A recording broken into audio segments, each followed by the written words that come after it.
하나님의 은혜가 오늘도 여러분 삶 가운데 가득하시기를 주의 이름으로 축원을 드립니다. 바로 사도 바울과 그 사도 바울의 일행 물론이거니와 죄수들 또 타고 있는 276명, 그러니까 바울을 빼면 275명이 되겠죠.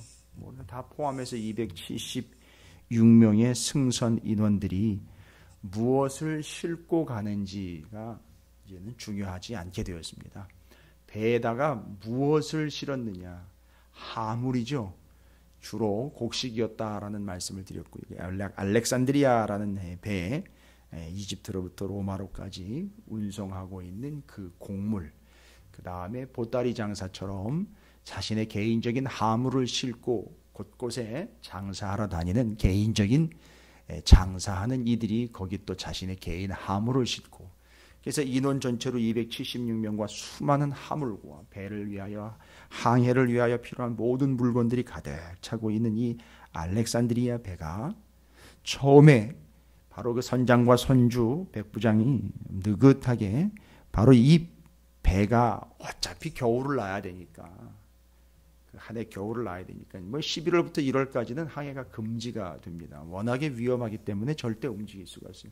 기왕에 움직이지 못하는 거 그러면 여기보다 바로 무라에서 바코타 니도에서 여기 있는 것보다 그레데 항구로 가서 거기서 바로 더 나은 항구에서 겨울을 지내는 게 낫겠다 해서 거기를 조금 더 움직여 볼까 하다가 생각지도 않은, 정말 생각지도 않은 유라굴로 광풍이입니다.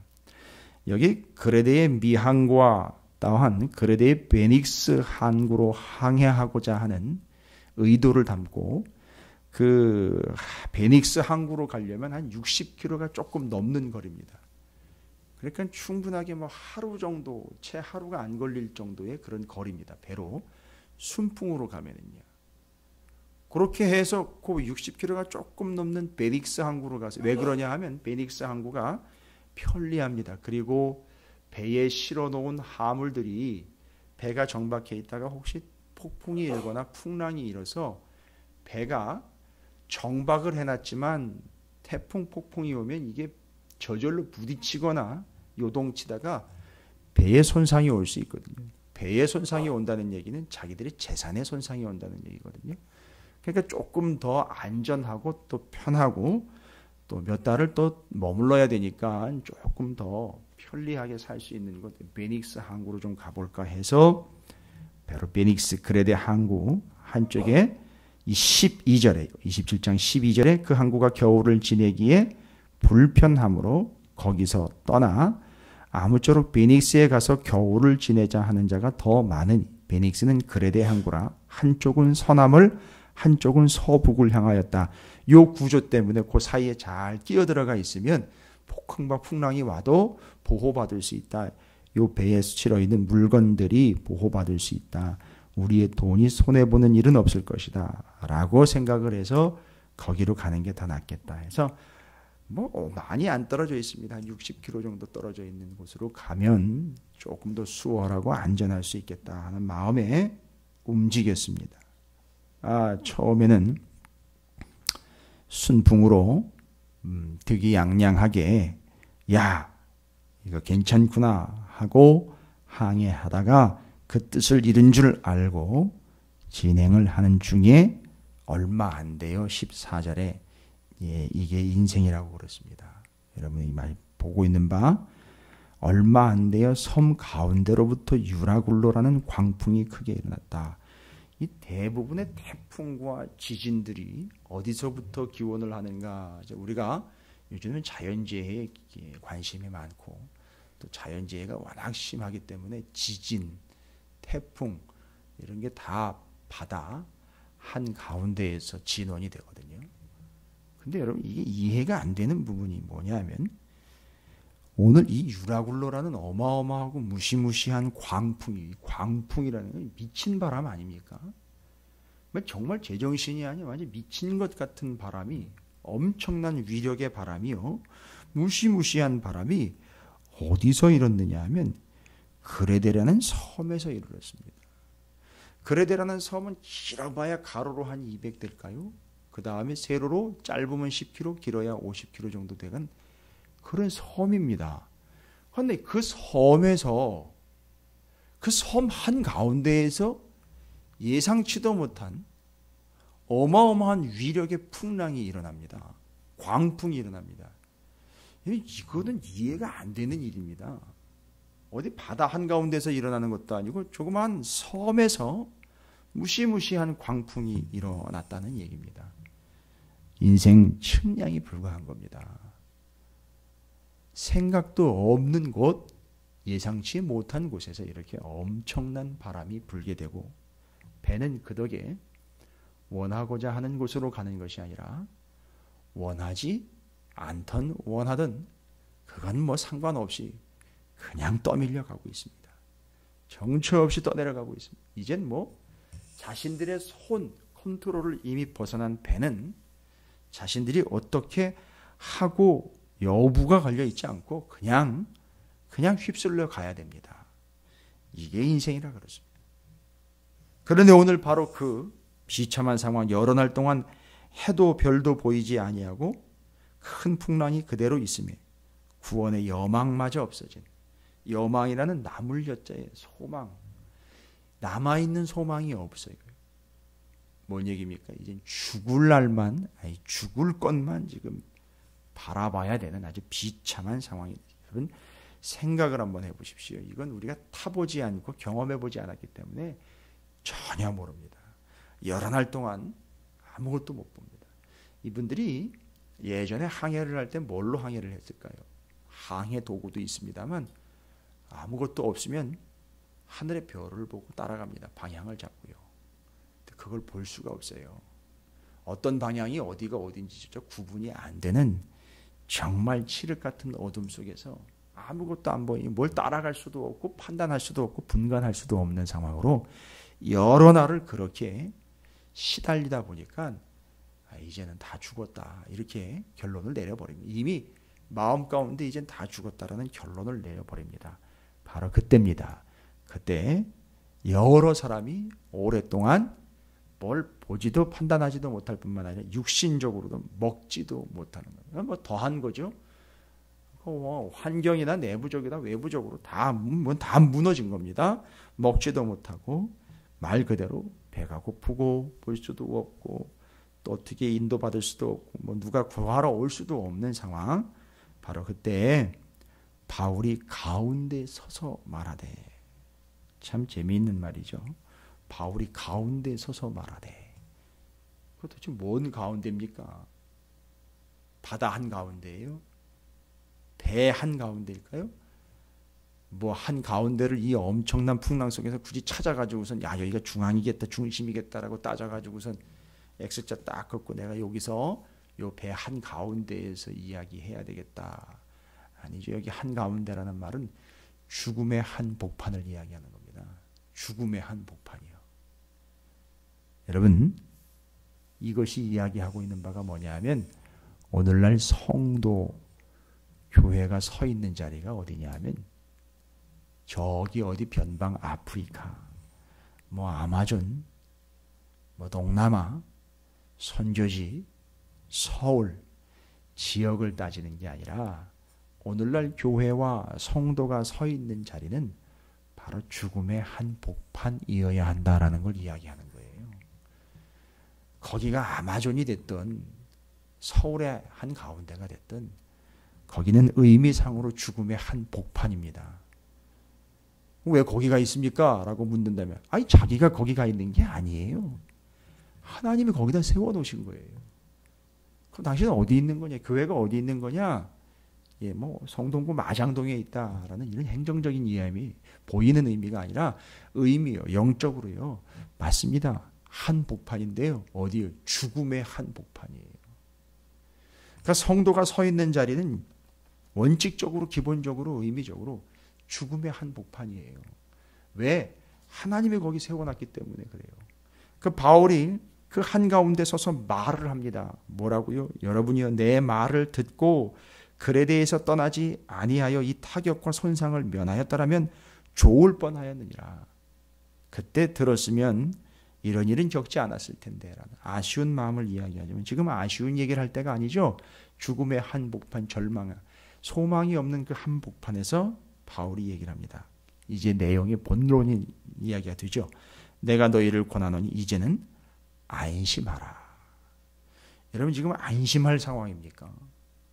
뭐가 지금 폭풍이라도 아니면 바람이라도 뭐가 조금 잦아들었거나 뭔가 좀 상황이 호전된 상황이라면 요 안심하라 라는 말에 사람들이 귀를 기울이면서 아 이제 안심할 때가 됐나 보다 라고 바라보기라도 할 텐데 여전합니다. 여전하다 그랬어요. 지금 풍랑도 여전하고 아무것도 안 보이는 상태도 여전합니다.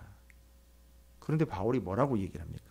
너희 중 아무도 생명에는 아무런 손상이 없겠고 오직 배만 손상받을 뿐이다.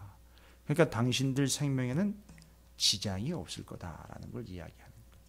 죽음의 한복판에서 당신들 생명에는 지장이 없을 것이다. 뭐를 명령합니까? 안심하라 라는 걸 명령합니다. 안심하라. 바울이 고통을 당하고 있는 배 안에 있는 사람들에게 죽음 직전까지 그래도 마음의 위로라도 주려고 이런 얘기를 하고 그 고통을 조금이라도 좀 덜어주려고 이런 미봉책을 쓰는 게 아닙니다. 바울이 왜 그들에게 안심을 명령하는지 그 뒤에 내용들이 설명이 되고 있습니다. 여러분 이걸 이해하셔야 됩니다. 지금 이 배, 알렉산드리아라는 이 배는 어느 누구도 와서 도와줄 수가 없는 상황입니다. 또한 어느 누구에게도 갈 수 없는 상황이에요. 그러면 이게 하나님의 의도라는 것을 우리는 좀 깨달을 수 있을 거예요. 죽음의 한복판, 어느 누구도 찾아올 수 없고 어느 누구에게도 갈 수 없는 상황. 바울이 그들에게 안심하라고 이야기합니다. 이유는 내가 속한 바, 내가 섬기는 하나님의 사자가 어젯밤에 내 곁에 서서 말하되. 여러분 지금 어젯밤이라는 이 표현이 참 애매한 표현이긴 합니다. 어젯밤. 도대체 어젯밤. 지금 별도 달도 아무것도 보이지 않고 이게 밤인지 낮인지도 구분이 안 되는 상황에서 어젯밤이라는 표현은 하루 이틀을 지금 세어가고 있다라는, 아니요, 그럴 경황이 없습니다. 헬라어 원문으로 보면 어젯밤이라는 말 정확하게 이야기하면 그냥 밤중에, 그 밤중에 라고 볼 수 있어요. 그러니까 지금 뭐죠? 이 상황이 깜깜한 밤이라는 거예요. 그 한밤중에 맞아요. 인생의 풍랑이 일게 된 바로 그 깜깜한 밤, 밤이와 풍랑이 일고 있는 바로 그 인생에게 하나님이 찾아오셨어요. 그런데 그 하나님이 어떤 하나님이시느냐? 바울이 고백합니다. 내가 속한 바 곧 내가 섬기는 하나님이라는 얘기입니다. 이 경황 없는 상황에도 사도 바울은 자신에게 하나님이 어떤 하나님인지를 고백을 합니다. 내가 속한 바 곧 내가 섬기는 하나님. 여러분, 우리가 하나님께 속한 바 무엇으로 증명할 수 있다고요?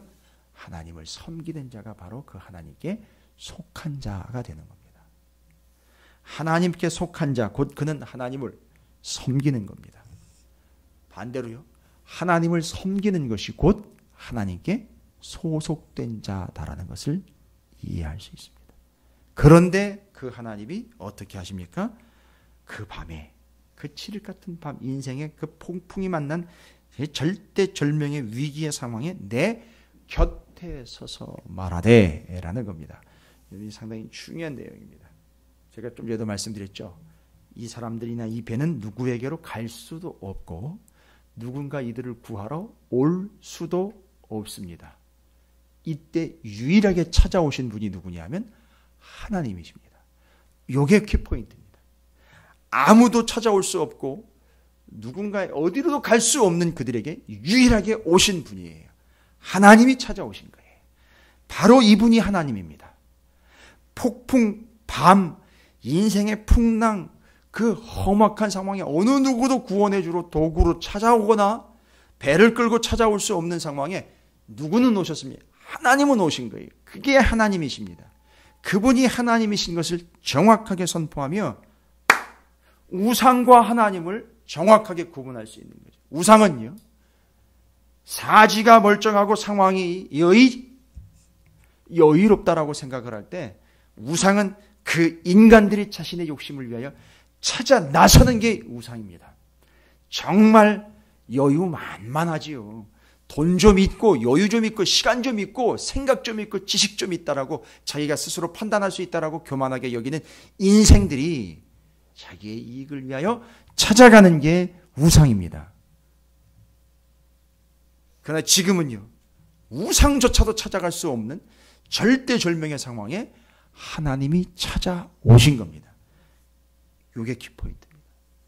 하나님이 찾아오신 겁니다. 우상은 사람이 찾아 나서 다닙니다.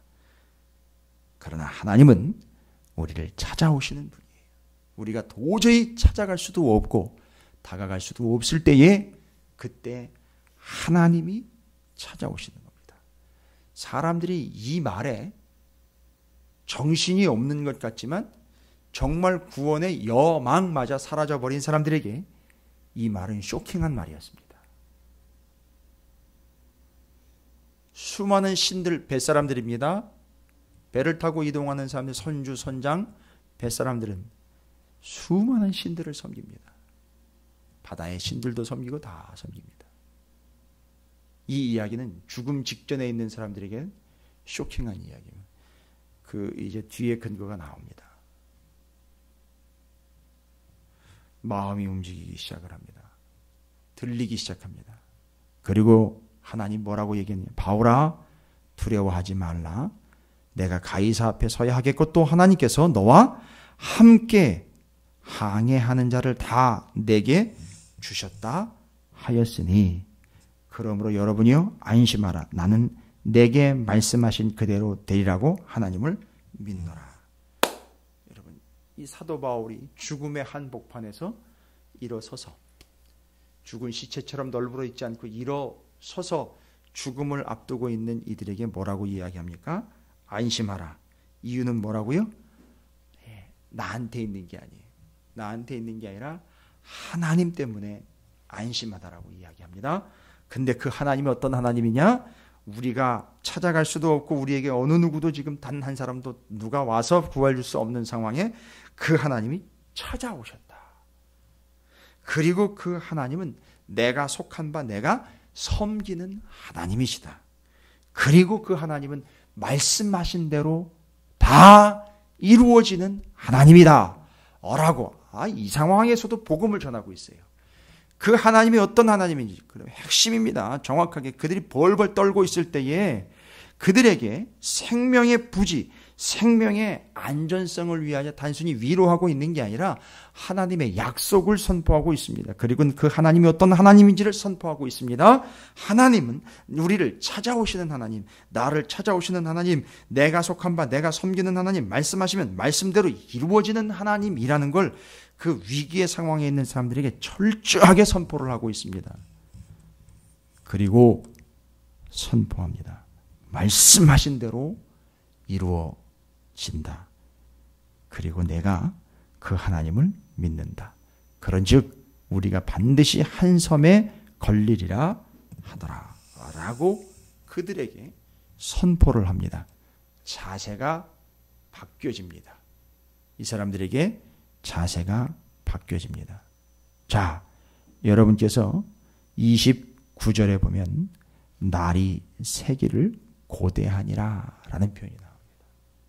이 사람들이요, 구원의 여망마저 없어지고 사라졌던 사람들이요, 날이 새기를 고대하니라 라고 나와 있어요. 여기 고대한다라는 말은 간절히 기다린다라는 표현이 아니라 원어적으로 하면 원래는 기도한다라는 뜻을 가지고 있습니다. 여러분, 이게 변합니다.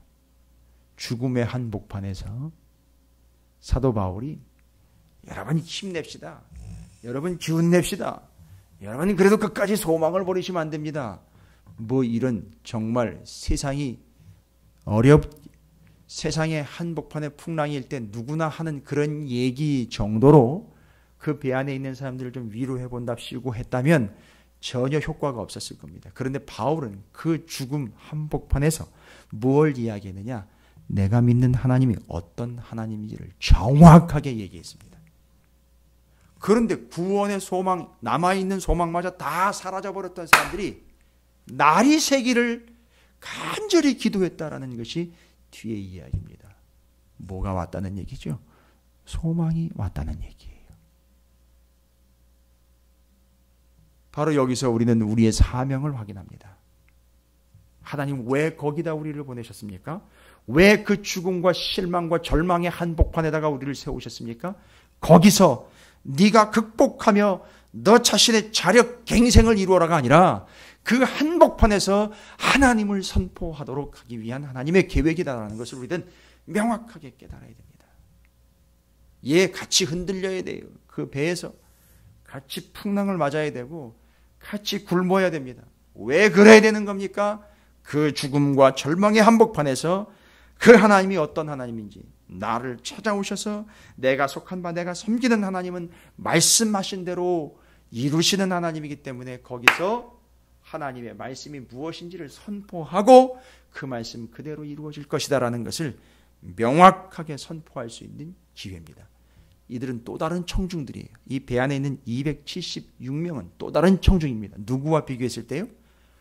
공회와 바로 가이사라의 재판장 있었던 그 권력자들과는 또 다른 부류들입니다. 이들은 흔들리는 생명의 위협을 받고 있는, 조금 있으면 죽음의 직전까지 지금 이루고 있는 절대절명의 상황에서 하나님이 어떤 하나님인지를 정확하게 듣고 집중하게 됐다는 겁니다. 그 결과가 그 뒤에 그렇게 기록이 된 겁니다. 날이 새기를 고대했다. 여러분, 이게 구원의 여망마저 사라져버린 사람들의 자세입니까? 뭐가 생긴 거죠? 소망이 생긴 겁니다. 사라져버렸던 소망이 생긴 겁니다. 상황은 여전합니다. 상황은 변함이 없다고요. 아직 해, 달, 별이 보이는 게 아닙니다. 풍랑이 점점 잦아들고 있는 게 아닙니다. 여전히 위태로운 상황은 변함이 없습니다. 그런데 바울이 그들에게 무엇을 선포했느냐? 하나님이 어떤 하나님인지를 그 한복판에서 선포한 결과 그들에게 소망이 생겼습니다. 여러분, 이게 바로 교회와 성도의 위치입니다. 절망과 죽음과 멸망의 한복판에서 하나님을 외쳐라.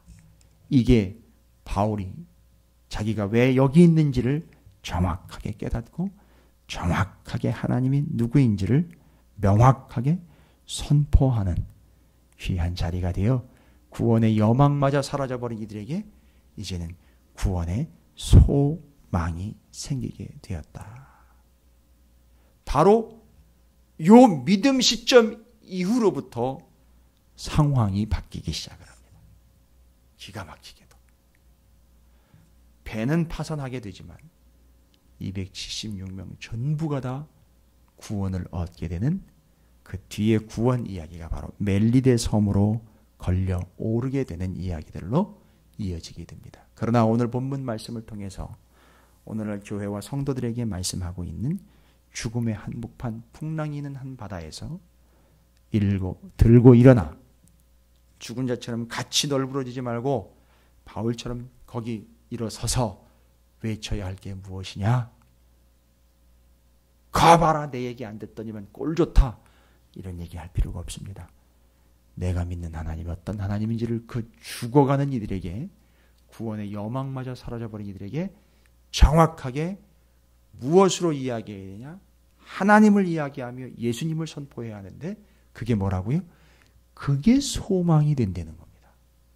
정확하게 사라져버린 이들에게 하나님을 선포했더니 소망을 갖게 되었습니다. 소망은 과연 무엇이냐?